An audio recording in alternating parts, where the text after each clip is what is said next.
এতদিন সাব্বিরের প্রতিটা গ্যারেজে গ্যারেজে রাতের আঁধারে গিয়ে বিভিন্ন রকম নেশাদ্রব্য রেখে আসে যে সে আর কেউ নয়, শান নিজে। তারপর নিজেই পুলিশের কাছে অচেনা নম্বর অথবা কোনো পিসিএ থেকে ফোন দেয়।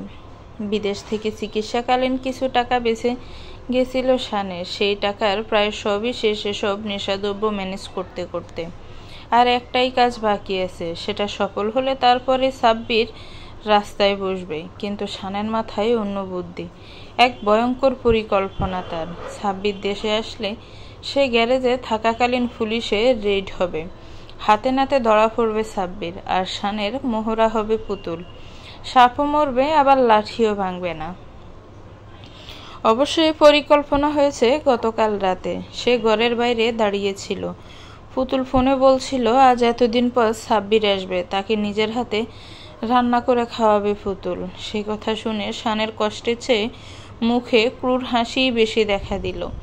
সাব্বির আজ দেশে এসেছে ভোরে। সকাল সকাল উঠে ব্যালকনিতে বসে বসে প্ল্যানের সব চক মাথায় কষছিল শান। তখনই তার মা এসে কাঁধে হাত রাখলো। বাবা, উঠে পড়েছিস? হ্যাঁ মা, মাত্র উঠলাম। আসিস এত রাত করে? আর একটু ঘুমালেও তো পারতি। শান কথার জবাব না দিয়ে মুচকি হেসে বলল, কিছু বলবে মা? হ্যাঁ বাবা, কিভাবে যে বলি। আসলে তোর মামা নাকি অসুস্থ। আজ আমি তোর বাবা সেখানেই তাকে দেখতে যেতে চাচ্ছি। তো সমস্যা কি? যাও না, 1-2 দিন থেকে আসো। আসলে আমার কাছে তো টাকা যা ছিল সব পরিবারের খরচে শেষ হয়ে গেছে। আবার বৌমার কাছে বললেও কি বলবে তাই। শান হেসে বলল, যাবে কখন? বিকেলে। আমি আর তোর বাবা রওনা দিতে চাচ্ছি।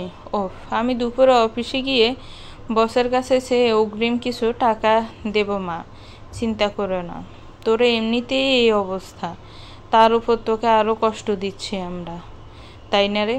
মাথায় হাত বুলাতে বুলাতে বলল শানের মা, আমিই তো কুলাঙ্গার মা, তোমাদের দায়িত্ব নিতে পারলাম না। এখনো তোমাদেরই পরিবার চালাতে হয়।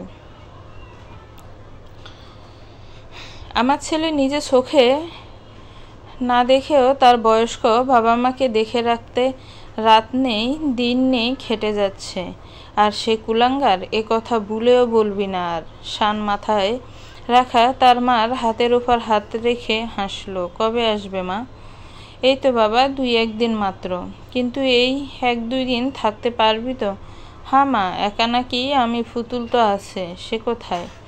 শানের মা কেমন খাপছাড়া গলায় তাচ্ছিল্য সহকারে বলল, সে আজ সকালে উঠে বাজারে গেছে। অফিসের সবার জন্য নিজে রান্না করে নিয়ে যাবে। আর নিজের অসুস্থ স্বামীটার কোনো খোঁজ নেই। আগে থেকে জানলে তো জীবনটা আমি এভাবে নষ্ট করতাম না বাবা। মুখ মলিন হয়ে উঠল মা ছেলের। আহ মা, বাদ দাও তো। আজ যাবে এক জায়গায়, চিন্তামুক্ত হয়ে যাও। কথা কাটাতে শান বলল, পুতুল সকাল থেকে নানা পদের রান্না করতে ব্যস্ত। অবশেষে দুপুরের রান্না শেষ হলো। সব গুছিয়ে রওনা দিবে এমন সময় শান বলল, পুতুল, আজ আমাকেও একটু নিয়ে যাবে সাথে? পুতুল চমকে উঠল, মানে? তুমি এখন কোথায় যাবে? কেন? আসলে আমার এখন একটু অফিসে যেতে হবে, নামিয়ে দিও না হয় প্লিজ। শানের বাবা মা বসে আছে ড্রয়িং রুমে। পুতুল বেরোবে ঠিক তখনই পিছন থেকে কথাটি বলল শান। অনিচ্ছা হলেও রাজি হলো পুতুল। বাসার বাইরে গিয়ে একটা সিএনজি ঠিক করলো পুতুল, হাতে এক গাদা খাবার, শানের কাছেও অফিসের ব্যাগ। গাড়িতে উঠে রওনা দিল দুজন। শান হঠাৎ বলল, পুতুল, একটা কাজ করে দেবে আমার? কি? কেমন বিরক্ত হয়ে বলল পুতুল। রেগে যাচ্ছ কেন? আশেপাশে ওষুধের দোকানের পাশে রেখে একটা মাথা ব্যথার ওষুধ কিনে দেবে। আমি যেটা খাই সেটা। চোখও জ্বালা করছে কেমন। সামনে ফার্মেসির পাশে গাড়ি থামাতে বলে পুতুল ওষুধ আনতে নামলো। তখনই মুচকি হাসল শান। নিজের ব্যাগ থেকে কিছু একটা তড়িঘড়ি করে বের করে পুতুলের নিয়ে যাওয়া খাবারের ব্যাগটির দিকে হাত বাড়ালো। শানকে অফিসে নামিয়ে দিয়ে পুতুল চলে গেল। অফিসে গিয়েই শান বসের কাছে কিছু টাকা চাইল মায়ের কথা বলে। এমনিতেই অফিসের সবাই শানের কাজে আর ডেডিকেশনে মুগ্ধ। এক কথায় তাদের মিডিয়া চ্যানেল শানের গলার আওয়াজেই এখন এত পপুলার। শানের কথা শোনার আগে বস তার হাতে টাকা গুঁজে দিল। এখানে 10,000 টাকা আছে, তোমার মাকে দিও, ঠিক আছে? বাকি টাকা মাস শেষে নিও। ধন্যবাদ স্যার। কি বলে যে আপনাকে। আরে তুমি আমার চ্যানেলের গৌরব, আমারই তোমাকে ধন্যবাদ দেওয়া উচিত। এখন যাও, রাতে এসো কেমন? গাড়িতে উঠিয়ে দিব? না স্যার, আমি পারবো। আসি স্যার। অফিস থেকে বেরিয়ে শান এক মুহূর্ত দেরি না করে পাশের কোনো পাবলিক ওয়াশরুমে গেল। নিজের ব্যাগে আনা ফলসুল দাড়ি পরে জামা পাল্টালো। সেটা সে যা প্রতি রাতে করে। এবার লক্ষ্য সাব্বিরের গ্যারেজ। মুচকি হাসল শান। যাওয়ার আগে পাশের একটা পিসিও থেকে পুলিশকে খবরটা জানাতে ভুলল না। গ্যারেজে মাত্র প্রবেশ করলো ফুতুল। সাব্বির কথা বলছিল বাকিদের সাথে এসব নিয়ে। ফুতুলকে আসা দেখে তাকে নিয়ে গ্যারেজে 2 তলায় গেল। শান একটু পরই পৌঁছালো। বৃদ্ধ লোকের বেশে এসেছে সে। নিচে গ্যারেজে অনেক লোক গাড়ি রিপেয়ার করছে, তো কেউ পুরাতন গাড়ি কিনতে এসেছে, আবার সবার চোখ ফাঁকি দিয়ে 2 তলায় গেল। উপরের রুমের দরজা বন্ধ, কিন্তু পাশের জানালা ছিদ্র দিয়ে সবাই প্রায় দেখা যাচ্ছে। শান সেখান দিয়ে খেয়াল করলো ফুতুলকে সাব্বির জড়িয়ে রেখেছে। ফুতুলের গায়ে বোরকা নেই এখন আর। নিচে সুন্দর করে শাড়ি পরে সেজে এসেছে আজ। পাশে টেবিলের উপর ফুতুলের নিয়ে যাওয়া খাবার। জড়িয়ে থাকা দৃশ্য দেখে শানের চোখ লাল হয়ে গেল। এই বিশ্বাসঘাতককে সে কিনা ভালোবেসেছিল। কি করছো? ছাড়ো। ফুতুল নাকামি করে বলল। এতদিন পর কাছে পেয়েছি, ছাড়তে ইচ্ছেই করছে না। সাব্বিরের কেমন ঘোরের মধ্যে জবাব। আহা, আগে খাবার এনেছি তোমার জন্য, সেটা তো খেয়ে নাও। আমার খাবার তো আমি জড়িয়েই রেখেছি, সেটা আগে খেয়ে নেই, তারপর না হয় দেখা যাবে। কথাটা বলে ফুতুলকে আর কোনো কথা বলার সুযোগ না দিয়ে আরো গভীর হতে লাগলো। চাইল শান সেটা দেখে জানালা থেকে চোখ সরিয়ে নিল। তার চোখের সামনে তার এক সময়ের ভালোবাসা অন্যের সাথে ভালোবাসার আদান প্রদানে ব্যস্ত। ঠিক তখনই পুলিশের গাড়ির আওয়াজ শোনা গেল। না চাইতেও জানালা দিয়ে আবার চাইল শান। ফুতুলের ঘাড়ে মুখ গুজে আসলে টান দিতে সাব্বিরের কানে আসলো পুলিশের গাড়ির আওয়াজ। সাথে সাথে ছিটকে গেল দুজনেই। পুলিশ হঠাৎ এ সময় সাব্বিরের ভয়ার্ত কণ্ঠ। আমাকে তোমার সাথে এখানে দেখে ফেললে কি হবে? কি বলবে সবাই? ফুতুলও ভয়ে প্রায় কেঁদে দিয়েছে। আরে পিছনে একটা সিঁড়ি আছে, তুমি সেখান দিয়ে নেমে যাও। তুমিও চলো। আরে না, আমাকে তো এসব কেস পেশ করতেই হবে। আর তাছাড়া আমি এসেছি এখন, এই গ্যারেজ তো কিছু পাবে না। আচ্ছা আমি যাই। ফুতুল সাব্বিরকে হালকা জড়িয়ে ধরে বিদায় নিয়ে দ্রুত ভেগে দৌড়ালো। ওইভাবেই বোরকা পরতে ভুলে গেছে তাড়াহুড়োয়। বোরকাটা নিচেই গড়াগড়ি খাচ্ছিল। দৌড়ের সময় পুতুলের পায়ে সাথে বেঁধে রুমের বাইরে পর্যন্ত চলে এসেছে। পুতুলের সেদিকে নজর নেই। সে দ্রুত এখান থেকে যেতে পারলেই বাসে। শান সাথে সাথে আড়ালে এসেছে, যেন পুতুল দেখতে না পায়। পুতুল পিছনের গেট দিয়ে চলে যাওয়ার মাত্রই পুলিশ উপরের তলায় চলে আসলো। সাথে গ্যারেজের অনেকেই এসেছে, কর্মচারী, ক্রেতা সহ সবাই। শোরগোল, সবার দেখার ইচ্ছে কি হচ্ছে এখানে। শান বিদ্যবেশে তাদের মাঝে মিশে গেছে। পুলিশ সবাইকে বাইরে রেখে সাব্বিরের রুমে গেল। শান আবার জানালায় চোখ রাখলো। কি ব্যাপার, আপনারা আমার গ্যারেজে? সাব্বির প্রশ্ন করল। আপনার গ্যারেজে নেশাদ্রব্য আছে, আমরা খবর পেয়েছি। হাসালেন। এতদিন আমি দেশে ছিলাম না, আমার গ্যারেজকে না কে রেখে গেছিল ওইসব, তার ভিত্তিতে আমার উপর মামলা করেছেন, সিল করেছেন সব। আর এখন তো আমি দেশে, এখানে কে রাখবে? আপনারা খুঁজে দেখতে পারেন, সাব্বির বলে পায়ের ওপর পা তুলে চেয়ারে বসলো।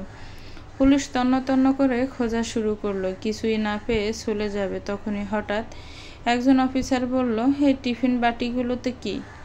আমার লাঞ্চ, সাব্বিরের আত্মবিশ্বাসের সাথে জবাব। পুলিশ কি মনে করে বাটিগুলো খুলতে তাদের চোখ ছানা বড়া হয়ে গেল, সাথে সাব্বিরেরও জান যায় দশা।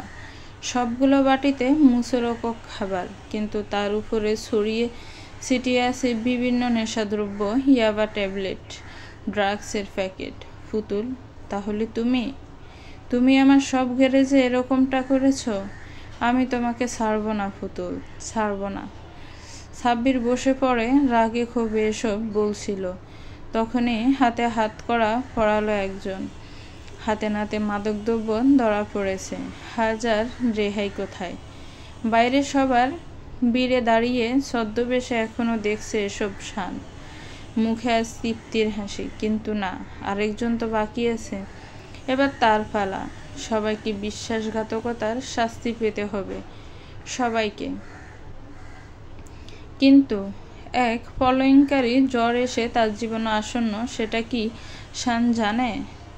সাব্বিরের ফোনে লাগাতার কল করেই যাচ্ছে পুতুল, কিন্তু ঢুকছে না। খুব টেনশনে আছে সে।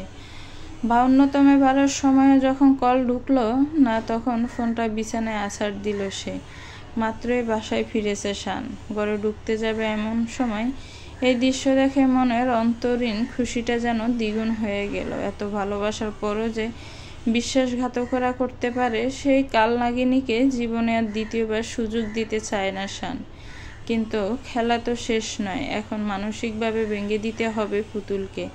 তাকে যোগ্য শাস্তি দিয়ে তারপর ছেড়ে দেবে। লাঠি ঠুকাতে ঠুকাতে ঘরে ঢোকার অভিনয় করতে লাগলো সে।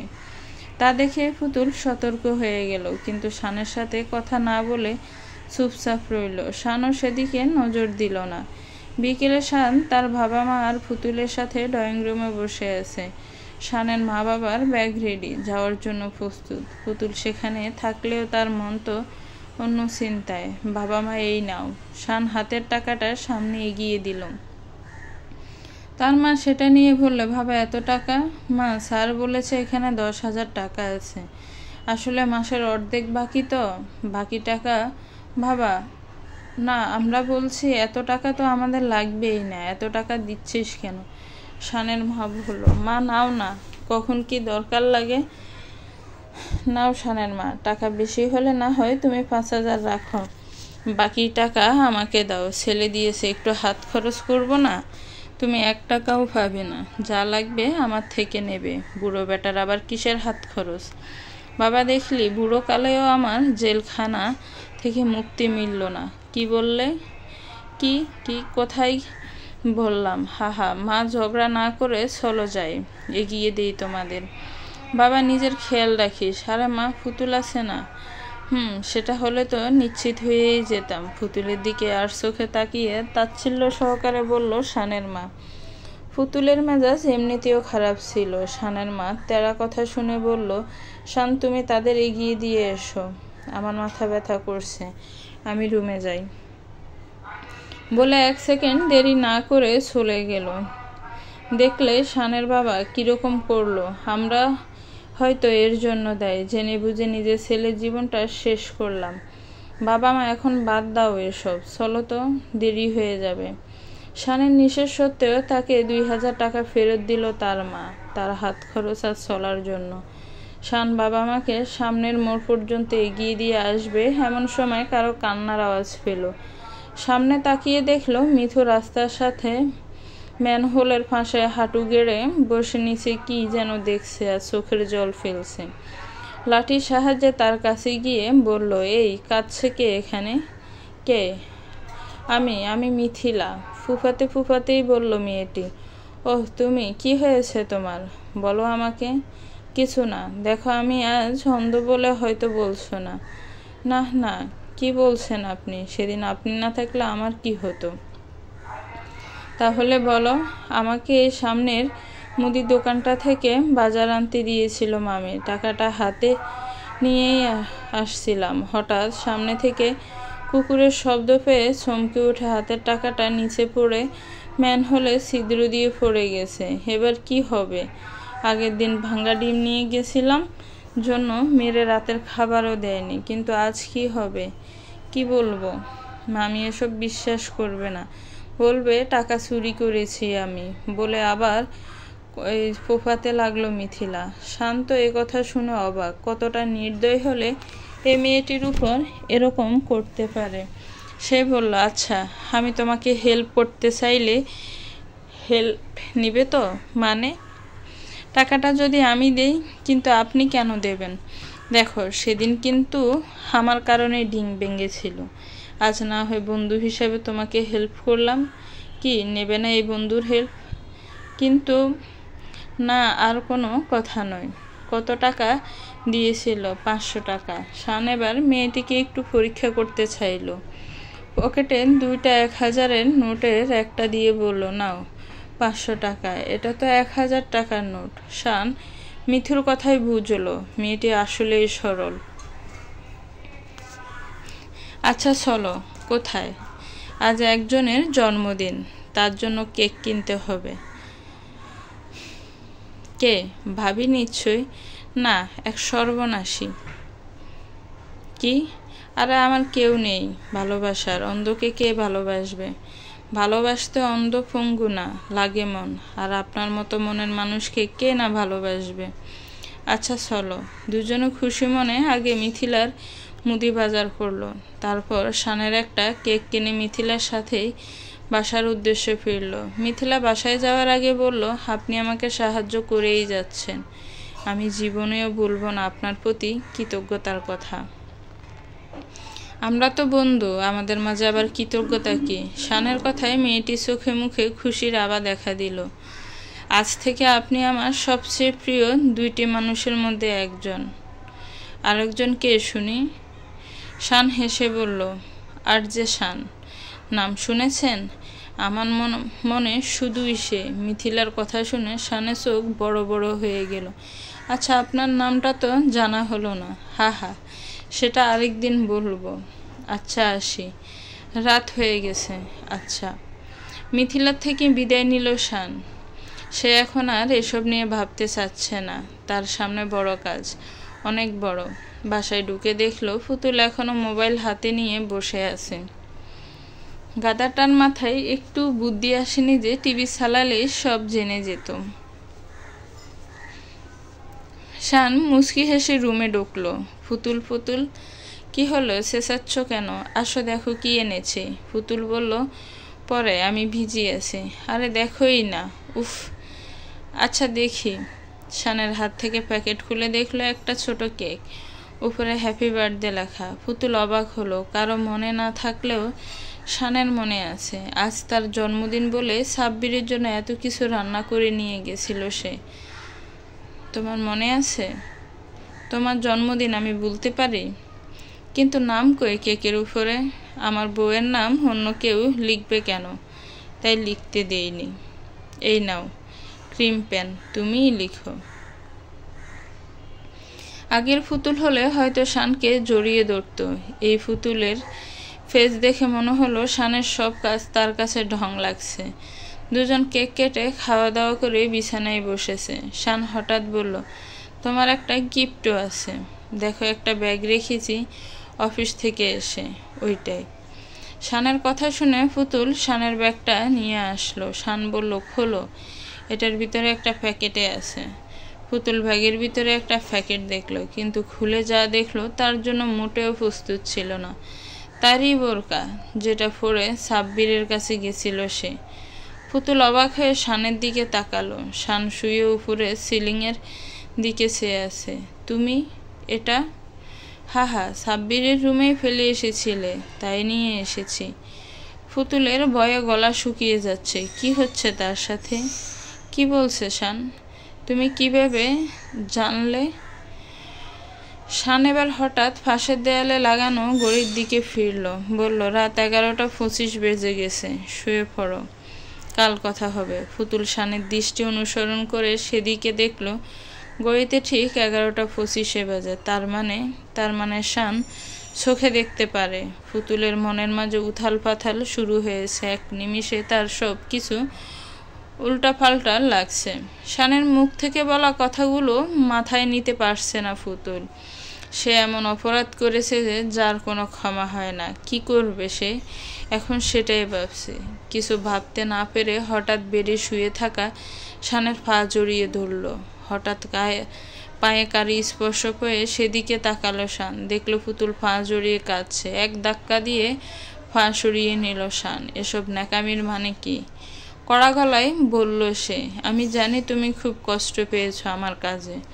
আসলে আমার মাথা ঠিক ছিল না, তোমাকেও কাছে পাচ্ছিলাম না। কি যে হয়েছিল আমার, তাই কি নিজের স্বামীকে বলো অন্য পুরুষে মত্ত ছিলে? তাই কি নিজের স্বামীর ভালোবাসা বলো অন্যের কাছে ভালোবাসা বিলিয়ে দিয়েছ অনায়াসে? আমাকে ক্ষমা করে দাও, আমার ভুল হয়ে গেছে। কিছু কিছু ভুলের ক্ষমা হয় না পুতুল, সেটা কালকেই বুঝতে পারবে। মানে আমার ক্লান্ত লাগছে, অফিসেও যায়নি তাই। সো নো মোর ওয়ার্ডস। পুতুলকে কিছু বলার সুযোগ না দিয়ে শান পাশ ফিরে ঘুমিয়ে পড়ল। আর পুতুল বেডের পাশে নিচে বসে চোখের জল ফেলছে।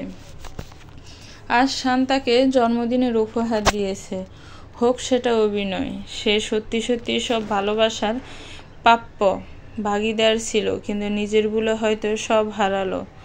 কথা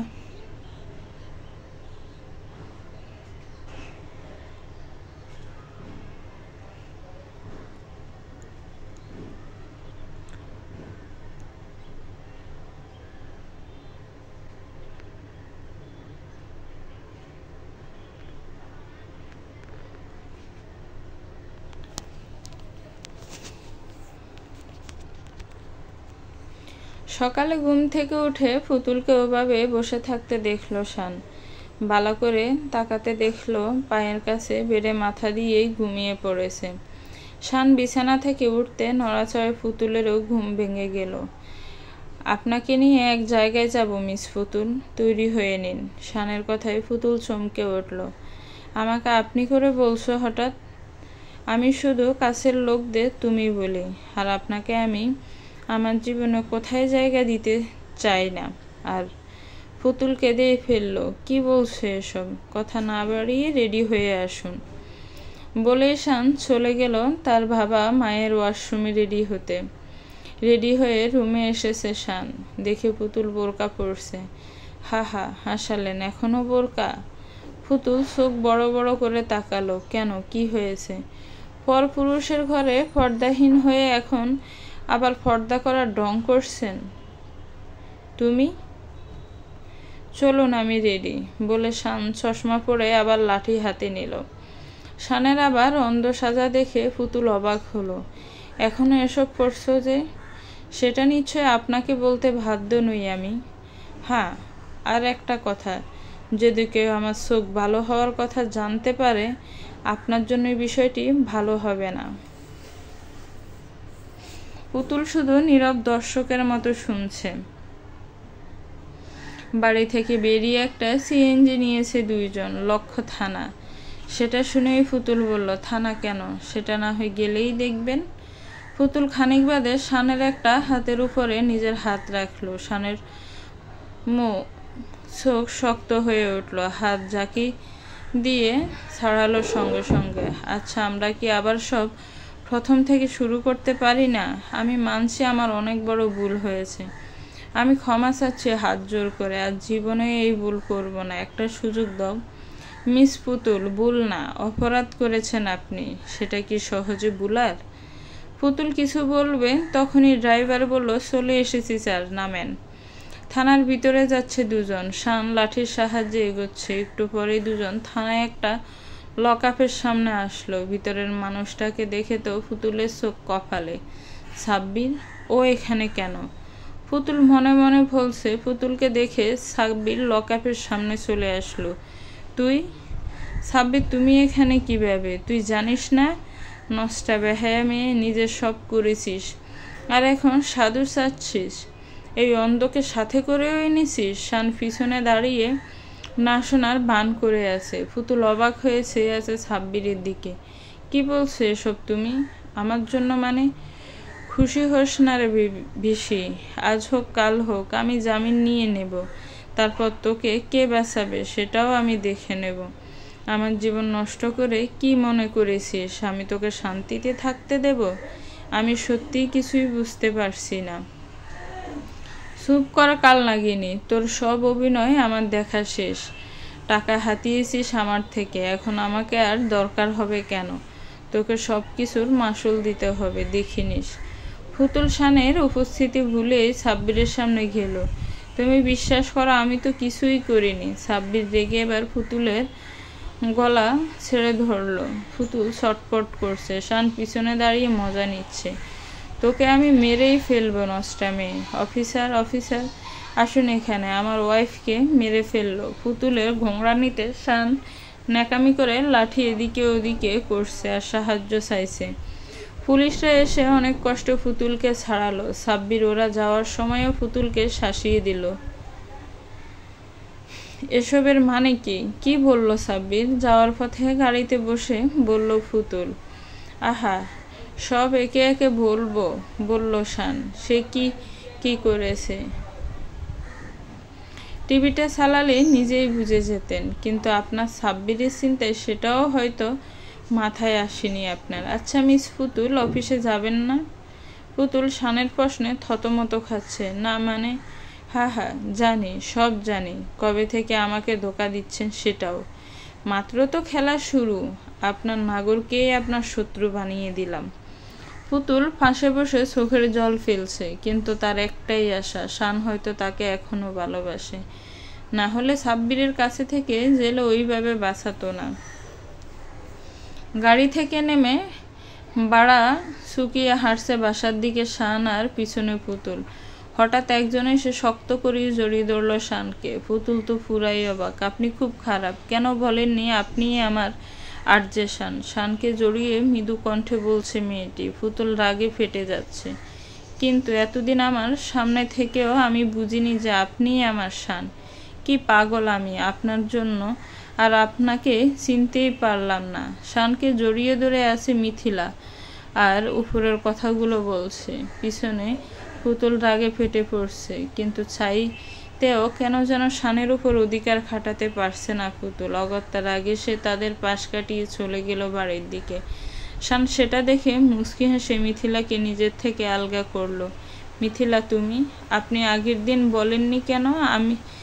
আমি যে বললাম আমার কাছের মানুষ দুজন, আপনি আর শান। আপনি বলেননি কেন আমার সেই কাছের মানুষটা শুধু আপনি আর আপনি? মিথিলা, কি বলছো তুমি? বুঝতে পারছো? জানেন আপনাকে প্রতিদিন কে কল দেয় রাতে? আমি। জানেন আপনার কথা শুনতে আমি মামার ফোনটাও প্রতি রাতে চুপি সেরে নিজের কাছে আনি। কেন জানেন? শান অবাক হয়ে তাকিয়ে আছে। কি বলছে মেয়েটি? মিথিলা আবার বলল, কারণ আমি আপনাকে ভালোবাসি। আগে তো দেখিও নি আপনাকে, কিন্তু কাল যখন রাতে জানলাম আপনি সে শান, তখন আমার মাথা ঠিক ছিল না। আমি বুঝেছি আমি ভুল মানুষকে মন দিইনি। এতদিনের আপনার ব্যবহার, আমাকে নিঃস্বার্থভাবে সাহায্য করা, এসবে আমি বুঝেছি আমি ভুল মানুষকে পছন্দ করিনি। হ্যাঁ মিথিলা, তুমি ভুল মানুষকে পছন্দ করেছ। কি জানো তুমি আমার ব্যাপারে? কিছুই না। তাহলে আপনি কি বলছেন? আগে বলো আমার পরিচয় কি করে ফেলে। গতকাল রাতে মামার সাথে তার এক বন্ধু আসে, সে নাকি আপনার স্টুডিওর একটা পোস্টে চাকরি করে, সেই বলেছে। আর যে শান চোখে দেখে না, আর আমাদের পাশের বাড়িই থাকে। শান হতবাক হয়ে মিথিলার দিকে চেয়ে আছে। শোনো মিথিলা, তুমি এখনো বুঝতে পারছো না আমি তোমার জন্য ঠিক না। কেন কেন এমন বলছেন? আমি কি খুব খারাপ? সারা জীবন কষ্ট পেয়ে এসেছি, আবার এখন জীবনের সবচেয়ে বড় কষ্টটা দিয়েন না প্লিজ। দেখো, তুমি শুনিতে চাচ্ছ না আমার কথা। আমি অন্ধ, আর তুমি।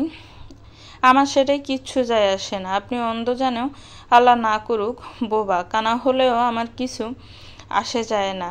ছেলে মানুষই করো না। আচ্ছা আমি এতিম, তাই বলে কি এমন বোক করছেন? মিথিলা, চিল্লিয়ে উঠল শান। শানের দমক খেয়ে মিথিলা বসে পড়েছে ওখানে। একটু পর ফুফানের আওয়াজ আসছে। শান বলল, না, এই পিচ্ছিকে আগে সামলাতে হবে। আচ্ছা দেখো, তুমি আমার সম্পর্কে কিছুই জানো না। আমি সব তোমাকে বলবো। তুমি এখন বাসায় যাও। কিন্তু কালকে বলবো। যাও তুমি বাসায়। আচ্ছা, আপনার সাথে যে আসছিল সেই মহিলাকে, আর তিনি এভাবে চলে গেল কেন? বললাম তো সব কালকে বলবো। বলে মিথিলাকে বাসার সামনে দিয়ে এসে শান কিছু একটা ভাবতে ভাবতে বাসায় গেল। শান আসলে ফুতুলের ভাবগতি বোঝার চেষ্টা করছিল। ভেবেছিল হয়তো ফুতুলকে ঠিক একই যন্ত্রণা দেবে যা সে অন্যজনের কাছে গিয়ে শানকে দিয়েছে, তাই মিথিলা জড়িয়ে ধরার সঙ্গে সঙ্গে ছাড়িয়ে নেয়নি। কিন্তু পরক্ষণে ভাবল, আচ্ছা, ভালোবাসার মানুষকে অন্য কারোর সাথে দেখলে না হয় রাগ হবে, আমি কি আদৌ ফুতুলের ভালোবাসার মানুষ আছি? বাসায় ঢুকতে ফুতুল ঠাট্টা ছলে বলল, বাহ, ভালোই তো চলছে। ব্রু কুঁচকে গেল শানের। মানে? বাইরে যে রং তামাশা দেখলাম। কচি মেয়ে পেয়েছ, ভালোই। সি, একটা মেয়ে হয়ে আরেকটা মেয়ের সম্পর্কে কি বলছেন আপনি? লজ্জা করে না এসব নষ্টামি করতে? শান সাথে সাথে ফুতুলকে একটা জোরে থাপ্পড় বসিয়ে দিল। বেয়াদব মেয়ে, কোন মুখে এসব কথা বলছিস তুই? তোর মুখে আছে এসব বলার? নিজে কি করেছিস দেখ, তারপর বল। আরে মেয়েটা তো জানেও না আমি দেখতে পাই। আমার গলার আওয়াজ ভালো লেগেছে বিদে হয়তো এমন করলো। তোর মতো নষ্টামি করিনি আমি, শুনেছিস? তোমার গলার আওয়াজ মানে? কি কাজ করো তুমি অফিসে? হা হা, সেটাও জানার ইচ্ছা হয়নি তোর এতদিন। তুই এতই ভালো স্ত্রী কারণ তুই মত্ত ছিলিস সাব্বিরে। ফুতুল মাথা নিচু করে আছে। ভেবেছিলাম তোকে কষ্ট দেবে, কিন্তু না, তোর মতো কালনাগিনীর সামনে থাকলে নিজেকে কষ্ট দেওয়া হবে। কালকে বাবা মা আসবে, আসলেই তোকে বিদায় করব। বিদায় করবে মানে? ডিভোর্স? কি? শান কোনো উত্তর দিল না, রুমের দিকে এগোলো। শুনে যাও, কি বললে তুমি? ফুতুল শানের পিছনের শার্ট ধরে ফেলল। ছাড় আমাকে, তোর এই নোংরা শরীর দিয়ে আমাকে অপবিত্র করার চেষ্টাও করবি না। ফুতুলকে ধাক্কা দিয়ে ফেলে দিয়েছে শান। ফুতুল ওখানেই বসেই কাঁদছে। রাতে শান তাড়াতাড়ি অফিসে গেছে, ফুতুলের সাথে একটা কথাও বলেনি। কিন্তু বাসার বাইরে বেরিয়েই হাড় চোখে পাশের মিথিলাদের বাড়ির দিকে চেয়েছে। হ্যাঁ, যা ভেবেছে তাই। মিথিলা বারান্দায় দাঁড়িয়ে তার বাসার দিকে তাকিয়ে আছে। শান লাঠির সাহায্যে যাওয়ার ভান করল। মহান বিপদে সে না চাইতো এই বাচ্চা মেয়েটার মনে কি তবে জায়গা করে নিল? শান অফিসে যাওয়ার আধা ঘন্টার ভিতরে কলিং বেল বাজলো। ফুতুল ভাবল হয়তো শান আবার এসেছে, কিন্তু দরজা খুললেই তার সামনে দাঁড়িয়েছিল সাব্বির। ফুতুল খানিকটা আতঙ্কিত হলো। এ কি তুমি? কি ভেবেছিস জেলে ভরে রাখবি আর তোরা মজা করবি? কি বলছো? আর কিছু বলতে না দিয়ে ফুতুলের চুলের মুঠি ধরে ভিতরে নিয়ে আসলো সাব্বির। এক পরপর জোরপূর্বক বিছানায় ফেলে দিল ফুতুলকে। আজ আমার সকল ক্ষোভ তোর ওপর বের করব ডাইনি। তোর স্বামী তো অন্ধ, আরও বাসায় নেই। এখন তোকে কে বাঁচাবে? তোকে আজ মেরেই ফেলবো আমি। বিশ্বাস করো, আমি কিছু করিনি, সব করেছে। আর কিছু বলার আগে ফুতুলের উপর ঝাঁপিয়ে পড়ল সাব্বির। বিছানায় এলোমেলো হয়ে শুয়ে রয়েছে ফুতুল। জীবনের হিসাব মেলানোর চেষ্টা করছে। কিছুক্ষণ আগে যে কি হলো সেই নির্মমতা স্মৃতি মনে ঘুরপাক খাচ্ছে। এসবের জন্য তো সেই দেয়। হঠাৎ কি মনে করে মুচকি হাসল পুতুল। আর কোনো ভুল করবে না সে। খুব ভেবেচিন্তে জীবনের সিদ্ধান্তগুলো নেবে। যা ভুল হবার তা তো হয়ে গেছে, সেটা তো পাল্টানো যাবে না। কিন্তু এই সুযোগ আর দেবে না। শানের গিফট করা শিফন শাড়িটা নিয়ে ওয়াশরুমের দিকে পা বাড়ালো সে। উদ্দেশ্য শরীরে লেগে থাকা পাপের স্পর্শগুলো ধুয়ে আসা। রাতে শো করার সময় হঠাৎ কান্নারত মেয়ের ফোন আসলো শানের কাছে। হ্যালো আরজে শান হেয়ার, বলুন কি গান শোনাতে পারি আপনাকে? মেয়েটির হালকা ফুফনের আওয়াজ শোনা যাচ্ছে। Hello miss, can you hear me? হ্যাঁ শুনছি। কীভাবে আপনার মন ভালো করতে পারি? কি গান শোনাবো বলুন? আমার কিছু প্রশ্ন আছে আপনার কাছে। আমার কাছে? হ্যাঁ, শুধুই আপনি দিতে পারবেন এর উত্তর। শান একটু চিন্তায় পড়ে গেল। কি বলছে মেয়েটি? গলাটা চেনা চেনা লাগছে। হ্যাঁ হ্যালো, বলুন মিস। আপনি সহ সবাই শুনছে আপনাকে। আমরা সবাই আপনার প্রশ্নের উত্তর খুঁজব। আচ্ছা, কাউকে ভালোবাসা কি অপরাধ? না, অবশ্যই নয়। ভালোবাসা পবিত্র ঠিক যত সময় না আমরা সেটাকে অপবিত্র করি। তাহলে আমার ভালোবাসা মেনে নিচ্ছেন না কেন? এক্সকিউজ মি, আমাকে বলছেন? রেডিওতে সবাই শুনছে, শানের কলিগরাও কান দিয়ে শুনছে সব কিছু। সবাই তো অবাক, এভাবে লাইভে এসে প্রপোজ করছে কেউ। হ্যাঁ, আজ সবার সামনে বলছি আপনাকে। জানেন, প্রথমে আপনার গলার মোহে পড়েছিলাম, কিন্তু জানতাম এটা তো শুধু আবেগ, আপনি তো মানুষ, অন্যরকমও হতে পারেন। তারপর একজনের সাথে আমার দেখা হতে লাগলো প্রতিনিয়ত। তার ব্যবহার, আমার প্রতি কেয়ার, সব কিছুতে আমি আকৃষ্ট হয়ে গেছিলাম। একটা মেয়ে ঠিক এরকম একটা কেয়ারিং লোকই চাই। কিন্তু পরে জানলাম আমার সেই দুজন পছন্দের লোক একজনই, আপনি। তারপর কিভাবে আমি আপনাকে বলবো বলুন? শান বুঝে গেছে মিথিলা ছাড়া এটা কেউ নয়, কিন্তু তার পরিচয় তো এভাবে আনা যাবে না সামনে। তাই সে বলল, যদি সত্যি কাউকে ভালোবাসেন তাহলে সে একদিন না একদিন আপনার হবে, কিন্তু তারপরেও যদি না হয় তবে বুঝবেন তার কোনো কমতি আছে। তাই বলে জীবনকে থামাবেন না, এগিয়ে যাবেন। তাহলে আজ থেকে আমি অপেক্ষায় থাকলাম, সে আমার হলে আমি একদিন তাকে পাবই। বলেই ফোনটা কেটে গেল সাথে সাথে। স্টুডিওর সবাই অবাক, শোয়ের পর অনেক প্রশ্ন করছে এই বিষয়ে। শান অতি কষ্টে সেসব সামাল দিয়েছে। রাতে বাসায় ফিরে শান টেবিলে হরেক রকমের রান্না দেখছে। সে বাসায় ফিরলে প্রথম তার মা জেগে থাকতো, কিন্তু শান নিষেধ করায় এখন আর কেউ থাকে না জেগে।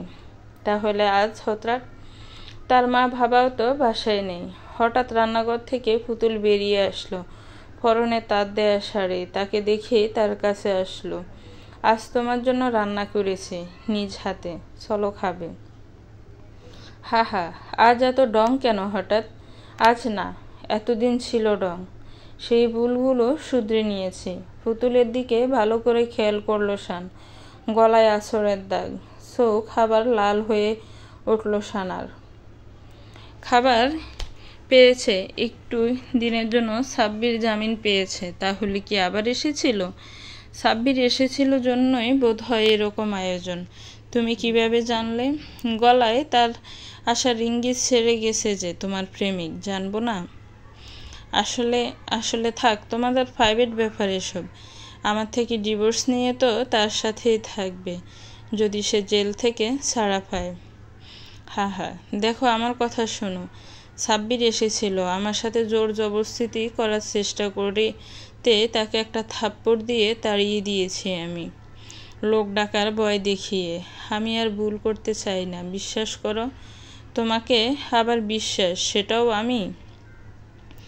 আমাকে একটা সুযোগ দাও, আমি আর জীবনে ভুল করব না। আমিও তোমাকে সুযোগ দিয়ে জীবনে আর ভুল করতে চাই না। পুতুল কেঁদেই ফেলল। আচ্ছা, মাফ করবে না কি পরে দেখা যাবে। আমি তোমার জন্য এত রান্না করেছি, সেই খাবারটা খাও অন্তত। খাবারের অসম্মান তো আল্লাহ অসন্তুষ্ট হবে। শান ভেবে দেখলো খাবার খেলে কি সমস্যা। তারপর তার খিদেও পেয়েছে। সময় হয়নি রাতে খাওয়ার। তার হাত মুখ ধুয়ে এসে খেয়ে নিল সে। পুতুল বেড়ে দিতে চাইলে সে নিজেই অল্প অল্প করে বেড়ে খেয়ে নিল। খাওয়ার সময় পুতুল এক দৃষ্টিতে তার দিকে চেয়ে আছে। খাওয়া শেষ হলে শান রুমে চলে গেল। পুতুলও একটু পর রুমে আসলো। দেখে শান বেলকুনিতে দাঁড়িয়ে চুপি চুপি পিছনে গিয়ে তাকে জড়িয়ে ধরল পুতুল। সেকেন্ড ছাড়িয়ে পুতুলকে ধাক্কা দিল শান। তোমার হাতের খাবার খেয়েছি বলে ভেবো না তোমাকে মেনে নিয়েছি, আর না কোনো দিন নেব।